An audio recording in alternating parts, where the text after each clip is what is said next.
মাসুদ কামাল, আমরা দেখে এসছি একটি রিপোর্ট যে হবিগঞ্জে এনসিপির গাড়িবহরে হামলায় সার্জিস সহ আহত কয়েকজন। অভিযোগ করা হচ্ছে ছাত্র দল এই হামলা চালিয়েছে, কিন্তু আবার ছাত্র দল আবার পাল্টায় বলেছেন যে ঘটনা সাজানো নাটক কিনা তা খতিয়ে দেখার তাগিদ দিয়েছেন। একটা জিনিস হলো আমি বলি যে নাসিরউদ্দিন পাটোয়ারি যখন বক্তব্য দেন, যেখানেই দেন, ওনার বক্তব্যের মধ্যে কিছু কিছু উস্কানি যে থাকে না সেটা বলা যাবে না। তার বক্তব্য খুবই আক্রমণাত্মক হয়, অনেক সময় শালীনতার যে সীমারেখা সেটাকে অতিক্রম করে যায়, এগুলো সবই সত্য। কিন্তু যা কিছুই হোক না কেন, আপনি যার তো গায়ে হাত তুলতে পারেন, আপনি গায়ে হাত তোলা আপনাকে কোনো একটি আপনার নেই, আপনাকে এই অধিকার কেউ দেয়নি, আপনি যেই হোক না। এখন তাদের তো গায়ে হাত তোলা হয়েছে, এবং গায়ে হাত তোলা হয়েছে, পুলিশ বলছে তারা খতিয়ে দেখবে, কে কে জানি খতিয়ে টতিয়ে দেখবে। এটা কিন্তু দেখা দেখি কিছু নাই, আমরা সব দেখেছি। এটা এই ঘটনা এই মারের মনে করেন 4-5টা ভিডিও আমি দেখেছি অনেক, নিশ্চয়ই আরো অনেক ভিডিও আছে যারা নাকি হয়তো সেটা সোশ্যাল মিডিয়ায় দেয়নি। এবং সেই ভিডিওগুলোতে যারা মেরেছে তাদের চেহারা স্পষ্ট, তারা মোটেই রাগ ঢাকের তোয়াক্কা করেন। এখন এটা এই লোকগুলি এটা বোঝার জন্য তো ভাই বাড়ি চালান দেওয়ার দরকার নাই, তাই না? এটা ওরা পুলিশ খুঁজতেই পাবে, পুলিশ এই ছবি দেখে দেখে তারা লোকগুলিকে ধরলেই পারে, এখানে কঠিন কোনো কাজ না। কিন্তু যদি ধরা না পড়ে কেউ, তাহলে আপনি নিশ্চিত জানবেন এটা সরকারি দল অথবা সরকারি দলের কোনো অঙ্গ সংগঠনের কাজ না পড়ে। কারণ ছাত্র দলের যিনি বক্তব্য দিলেন দেখলাম একটু আগে, আপনাদের এখানে দেখলাম, ওনার বক্তব্যটা আমার কাছে খুবই ফানি মনে হচ্ছে। এই কারণে যে উনি বলছেন যে তারা উস্কানিমূলক বক্তব্য দিয়েছে, এই জন্য সাধারণ ছাত্র জনতা তাদেরকে প্রতিরোধ করেছে।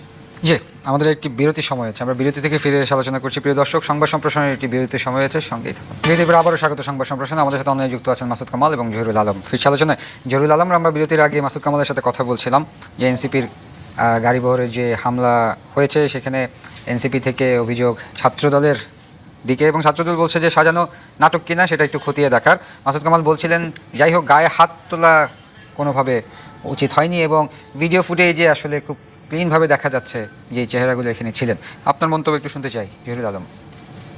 জি, আমার মনে হয় যে এটা সে আমাদের পুরনো রোগ থেকে আমরা আসলে কোনোভাবেই মুক্ত হচ্ছি না।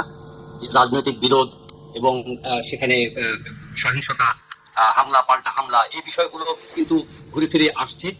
প্রথমেই এই কথা বলবো যে এই ধরনের একটি রাজনৈতিক সংগঠনের উপরে যে কোনো ধরনের হামলা কোনোভাবেই সমর্থনযোগ্য নয়। এটা একটি নিন্দনীয় কাজ, এটা একটি অগ্রহণযোগ্য কাজ। ডেফিনেটলি এটাকে আমি মনে করি যে প্রশাসনের উচিত হবে এই ব্যাপারে যথাযথভাবে আইনি পদক্ষেপ গ্রহণ করা, এবং এটা কোনোভাবেই যাতে এসকেলেট করতে না পারে, এই ধরনের সহিংস আচরণ যে কেউ কোনোভাবে যদি সহিংস আচরণ এসকেলেট করতে না পারে সেটা তাদের নিশ্চিত করা দায়িত্ব, স্থানীয় প্রশাসনের দায়িত্ব, নাম্বার 1। কিন্তু নাম্বার 2 হচ্ছে যে আমরা মানে থাকে না যে রাজনৈতিক সংস্কৃতিতে কিছু পরিবর্তন আশা করেছিলাম, কিন্তু এই যে সময় যত গড়াচ্ছে একই ধরনের সেই ট্রেডিশনাল রাজনৈতিক সংস্কৃতির দিকে আমরা যেন ঢুকে পড়ছি এবং ক্রমাগতভাবে সেগুলোকে আঁকড়ে ধরছি। আপনি দেখেন যে 24 পরবর্তী যে রাজনৈতিক ট্রান্সফরমেশনের কথা বলা হয়েছিল, যে পরিবর্তনের কথা বলা হয়েছিল, যে ভাষাগত রুচিগত যে পরিবর্তন আশা করেছিল, সেটা কিন্তু কোন স্তরে কিন্তু দেখা যাচ্ছে না। এই যে ধরেন আপনার এই যে রাজনৈতিক মানে এনসিপি মানে সংগঠনের কোনো নেতা যে মানে সাম্প্রতিক সময়ে যেন এটা এক ধরনের পায়ে মানে গ্রামে একটা কথা আছে যে পায়ে পাড়া দিয়ে ঝগড়া করা আর কি। এই যে ঝগড়া করার যে একটা মানসিকতা, আপনার তো একটা মানে একটা নেক্সট লেভেলে যাওয়ার জন্য তো কিছু মানে গিভ এন্ড টেকের ব্যাপার আছে, আচরণগত কিছু ব্যাপার আছে, ভাষাগত কিছু ব্যাপার আছে। ডেফিনেটলি আপনি সমালোচনা হবে রাজনীতিতে, মতপার্থক্য থাকবে, বিরোধ থাকবে, এতে কোনো সমস্যা নেই, আদর্শগত বিরোধ থাকতেই পারে। কিন্তু এটা কেন যেন আদর্শগত বিরোধের চেয়েও এটা অনেকটা হয়ে গেছে যে এক ধরনের হিংসা, সেই পুরনো হানাহানির এক আচরণ আমরা লক্ষ্য করছি। আপনি দেখেন যে সাম্প্রতিক সময়ে কিন্তু মানে যেটা মাসুদ কামাল ভাইও বলেছেন যে খুবই অশালীন, অমার্জিত, অপরিচ্ছন্ন ভাষা ব্যবহার করা হয় আমাদের মানে এই যে রাজনৈতিক মানে কি বলে বিভিন্ন বক্তৃতা বিবৃতিতে। এগুলো কিন্তু এক ধরনের ইনভাইটিং, এক ধরনের কিন্তু এটা কি বলে যে মেনেসিং, ইনফেস্টিং, এগুলোকে কিন্তু কন্টেজিয়াস, সংক্রামক। আমি মনে করি যে সংক্রামক এই ব্যাধি থেকে আমাদের সবাইকেই মুক্ত থাকতে হবে। আজকে ধরেন যে ছাত্র দলের যদি শক্তি বেশি থাকে স্থানীয় পর্যায়ে, তারা এনসিপি কে দুর্বল পেয়ে তাদের গাড়িতে হামলা করেছে, সার্কিট হাউসের ভিতরে হামলা করেছে, কোনোভাবেই গ্রহণযোগ্য নয়। একইভাবে যখন আপনি মৌকা পাবেন তখন দেখা যাবে যে আবার এনসিপি সুযোগ মতো আবার ছাত্র দলকে এক হাত দিবে, বাউন্ন করে। আপনি দেখেন রাজশাহী বিশ্ববিদ্যালয়ে আমরা বিভিন্ন ধরনের কার্যকলাপ দেখেছি, কিংবা যশোরের আমরা একটা ঘটনা দেখলাম, মানে বিভিন্ন জায়গায় যে ঘটনাগুলো ঘটছে এগুলো হচ্ছে যে এক ধরনের সুবিধাবাদ, যে যেখানে শক্তিশালী, যার যেখানে ক্ষমতা আছে, যেখানে যার মানে মাসল পাওয়ার আছে, সেগুলোকে একটা ডেমনস্ট্রেট করা। আমি মনে করি যে আমরা তো এগুলো অনেক দেখেছি এবং ঘটনা ঘটার পরে যে ধরনের স্টেটমেন্ট হয়, যে ধরনের দায় অস্বীকার করার যে প্রবণতা, যে সংস্কৃতি, এগুলো কোনো ব্যতিক্রম তো নাই। তো একটু পরিবর্তন তো আমরা আশা করেছিলাম। কাজেই হবিগঞ্জের ঘটনাটি অনভিপ্রেত, অনাকাঙ্ক্ষিত ডেফিনেটলি, এবং এটার এগুলো যাতে কোনোভাবেই আর এগুলো বাড়তে না পারে। এর মধ্যে কিন্তু আমরা প্রচুর মবিং দেখেছি, মব সহিংসতাও দেখেছি। 2025 সালও আপনার ফ্যাসিস্ট রেজিমের কথা বলছেন, সেই সময় তো কোনো ধরনের আইন কানুনের কোনো বালাই ছিল না, সেখানে গুম, খুন, নির্যাতন, নিপীড়ন এগুলো ইনডিসক্রিমিনেটলি হয়েছে।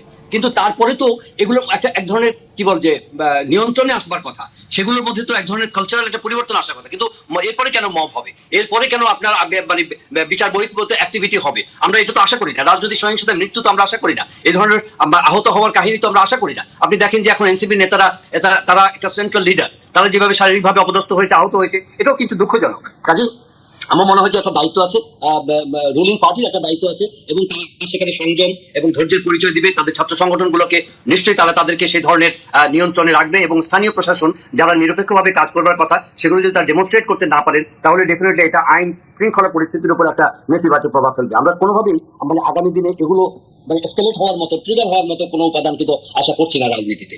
জি, আমি একটু মাসুদ কামাল আপনার কাছে যাই। আমরা তখন যান্ত্রিক গোলযোগের কারণে আপনার কথা পুরোটা শুনতে পারিনি, আপনি যদি শেষ করতেন।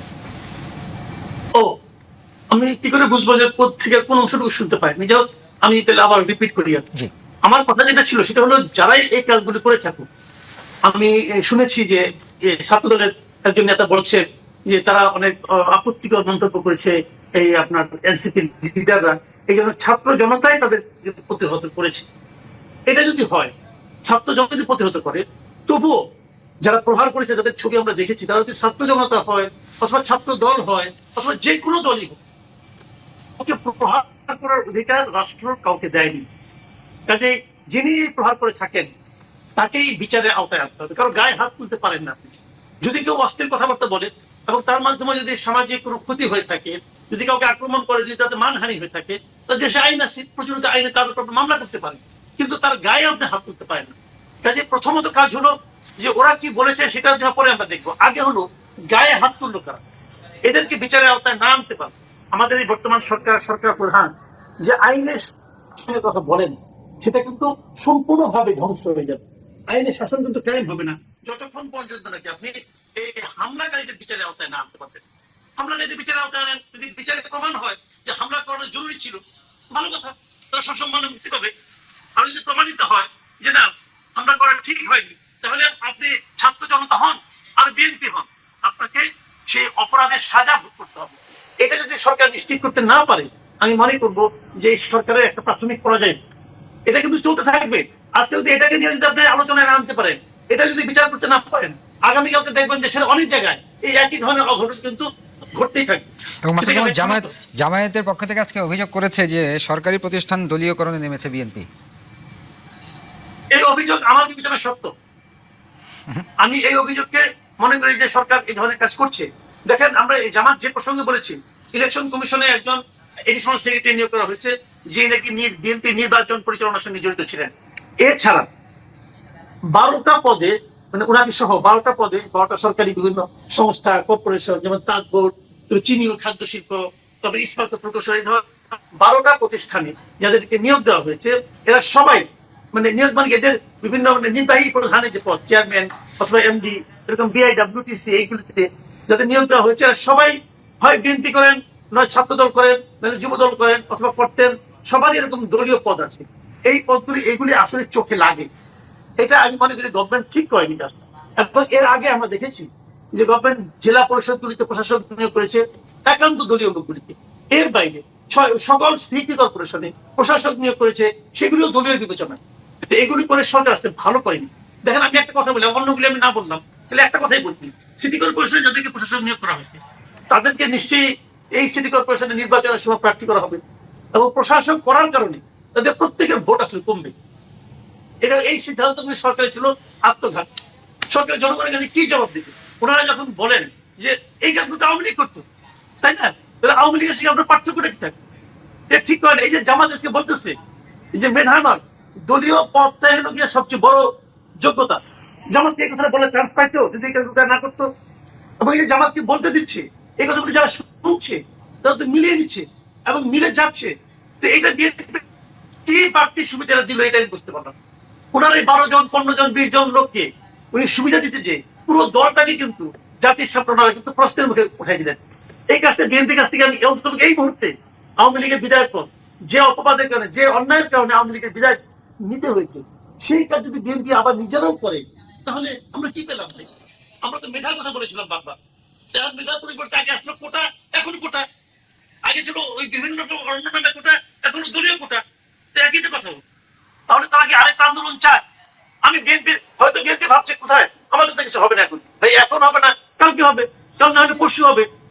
একটা কথা আমি বিএনপিকে স্মরণ করে দিতে চাই, দেখেন আওয়ামী লীগ কিন্তু 2024-এর জুন মাস পর্যন্ত ভাবে নাই যে তাদের প্রতিদিন পদ থেকে নামতে হবে, ক্ষমতা থেকে নামতে হবে, হবে না এক মুহূর্তের জন্য। কাজেই আপনি এখন কি ভাবছেন এটা ইম্পর্টেন্ট না, কালকে কি ঘটবে এবং আজকে আপনি কি করছেন এটা ইম্পর্টেন্ট। জি, আমরা একটু জহিরুল আলম আপনার মন্তব্য শুনতে চাই। মাসুদ কামাল ভাই খুব সুন্দরভাবে বিশ্লেষণ করেছেন, কিন্তু আমাদের দেশটা এমন ভাবে মানে প্রফাউন্ডলি ডিভাইসিভ হয়ে গেছে। দেখেন যে 5ই অগস্ট পরবর্তী সময়ে কিন্তু কন্টিনিউয়াসলি কিন্তু প্রোফাইলিং চলছে। এখন বিএনপি দেখেন, যদি আপনি এই ধরনের তারা কিন্তু একটা এমন মনে হয় যে একটা উভয় সংকটের মধ্যে আছে। যাকেই আপনি যেখানে দিচ্ছেন এটা নিয়ে কিন্তু একটা হিউজ কন্ট্রোভার্সি, মানে সে আসলে সে গুপ্ত না, সে কোন দলের, না ফ্যাসিস্টের দোসর, না ট্যাগ, মানে এই ট্যাগিং ইয়েটা কিন্তু মানে চলছে। কিন্তু এখন ঘটনা হচ্ছে যে আপনি কোন কোষ্টি পাথর দিয়ে মানে একেবারে এটাকে যাচাই করে তারপরে তাকে, আমার মনে হয় যে ওই একটা ফিয়ার থেকে, সমালোচনা থেকে, আপনি দেখেন যে ফরেন মিনিস্ট্রি থেকে শুরু করে যে কোনো মিনিস্ট্রিতে যে কোনো পদে, শীর্ষ পদগুলোতে আপনি যখন দিচ্ছেন, তখন দেখা যাচ্ছে যে একটা গ্রুপ আরেকটা গ্রুপের বিপক্ষে লাগছে এবং তাকে স্টিগম্যাটাইজ করার চেষ্টা করছে নানাভাবে।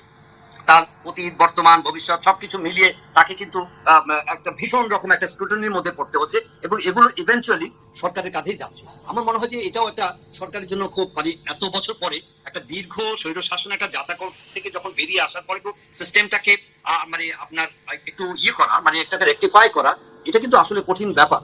এখন প্রশাসনের মধ্যে, বিএনপির মধ্যে একটা বঞ্চনা বোধ আছে দীর্ঘদিনের ক্ষমতার বাইরে থাকার কারণে। তাদেরকে ইতিমধ্যে কিন্তু এই আলোচনা কিন্তু আছে যে সরকারের মধ্যে যারা দীর্ঘকাল মানে বিএনপি রাজপথে আন্দোলন করেছে, রাজনীতি করেছে, সংগ্রাম করেছে, নির্যাতন নিপীড়নের শিকার হয়েছে, তারা অনেকে আছে যে বিএনপি করেন না, তারপরেও তারা কিন্তু মায়া কান্না করছেন যে হ্যাঁ, এই লোকগুলো মনে হয় তারা রিওয়ার্ডেড হওয়া উচিত ছিল, তাদের কম্পেনসেটেড হওয়া উচিত ছিল, কিন্তু সরকার প্রশাসন তাদেরকে সেইভাবে কিন্তু মানে পুরস্কৃত করা অথবা সেভাবে কম্পেনসেট করছে না। এই ধরনের আলোচনা কিন্তু আছে। আমার মনে হয় যে এরকম একটা চাপ হয়তো সরকার বা আপনার